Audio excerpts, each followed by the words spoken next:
Halo, perkenalkan nama saya Erik Jonathan Ciah dari kelas 12-2 absen 10. Di video kali ini saya akan membahas terkait ragam masalah sosial akibat globalisasi dan era digital melalui perspektif sosiologi.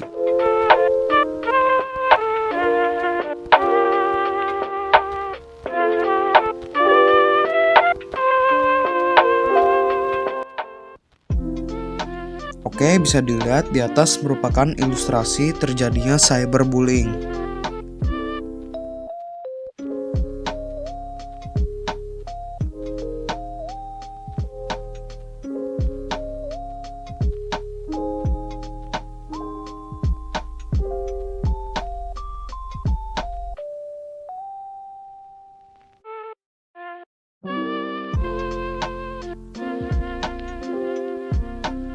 Dibutuhkan teman-teman yang baik yang selalu mensupport dan mendukungnya di setiap waktu meskipun kekurangan yang dia miliki.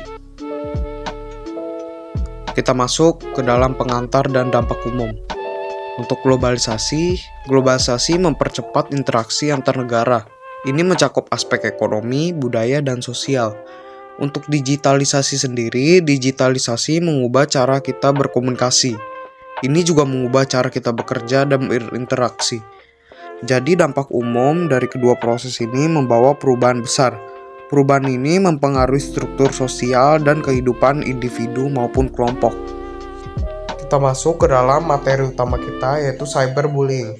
Di sini saya akan menjelaskan definisi, bentuk, dan statistik di Indonesia.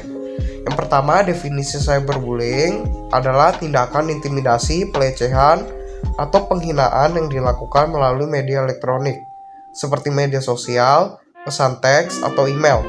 Tindakan ini dapat berupa penyebaran rumor, pengiriman pesan ancaman, atau pencurian identitas.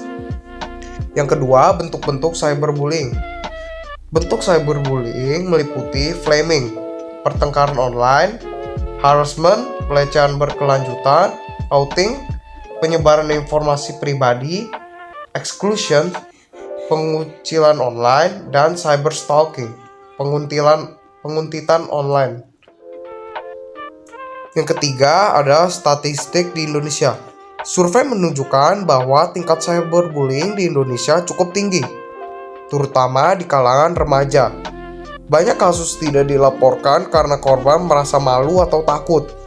Data statistik ini mengkhawatirkan dan memerlukan perhatian serius. Dampak-dampak yang dihasilkan dari kasus cyberbullying yang pertama adalah psikologis. Korban cyberbullying sering mengalami depresi, kecemasan, rendah diri, dan bahkan pikiran untuk bunuh diri. Trauma psikologis ini dapat berlangsung lama dan mempengaruhi kualitas hidup mereka. Yang kedua ada dampak sosial.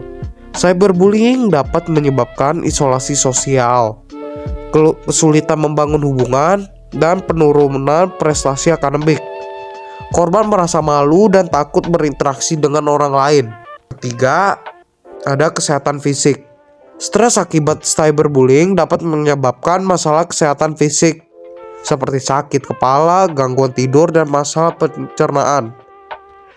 Kesehatan fisik dan mental saling terkait dan cyberbullying dapat merusak keduanya.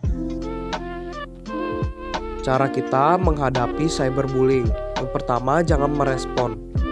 Mengabaikan pelaku bisa mengurangi dampak negatif. Dan juga jangan membalas dengan emosi, karena kita bisa memperburuk situasi. Yang kedua, simpan bukti. Screenshot komentar, pesan, atau postingan yang bersifat menyerang.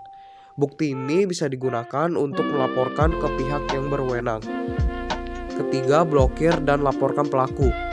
Gunakan fitur blokir dan laporkan di platform media sosial. Laporkan ke pihak sekolah atau otoritas terkait jika terjadi di lingkungan akademik. Yang keempat, cari dukungan dari orang terpercaya. Bicaralah dengan teman, keluarga, atau guru. Jangan menghadapi cyberbullying ini dengan sendiri. Yang kelima adalah laporkan ke pihak berwenang jika serius. Jika ada ancaman fisik atau pelecehan serius, laporkan ke kepolisian atau lembaga perlindungan anak. Lalu apa sih faktor penyebab cyberbullying ini bisa terjadi? Yang pertama, banyak orang merasa lebih bebas berbuat jahat karena identitasnya tidak diketahui. Yang kedua, tentunya kurang pengawasan. Orang tua dan guru sering kurang aware terhadap aktivitas anak-anak di dunia maya. Yang ketiga, budaya toksik di media sosial. Banyak orang menganggap komentar pedas sebagai hal yang biasa. Keempat, ada pengaruh lingkungan. Jika lingkungan pergaulan seseorang mendukung cyberbullying, maka hal ini makin bisa berkembang. Yang terakhir, kurangnya empati. Orang yang melakukan cyberbullying biasanya tidak menyadari dampak emosional yang ditimbulkan pada korban. Saya sangat setuju dengan adanya kampanye anti-cyberbullying yang menggunakan hashtag positif di media sosial untuk menyebarkan kesadaran, mengadakan seminar dan webinar tentang dampak negatif cyberbullying, serta melibatkan influencer dan berbagai public figure untuk menyuarakan stop cyberbullying. Jadi, kesimpulan yang bisa kita ambil adalah cyberbullying itu masalah yang serius, bukan sekedar candaan.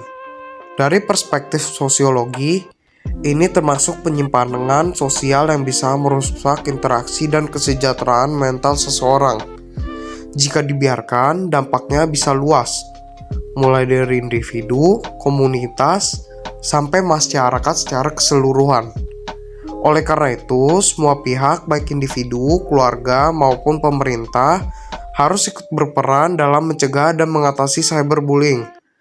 Stop cyberbullying, jadi netizen yang beradab.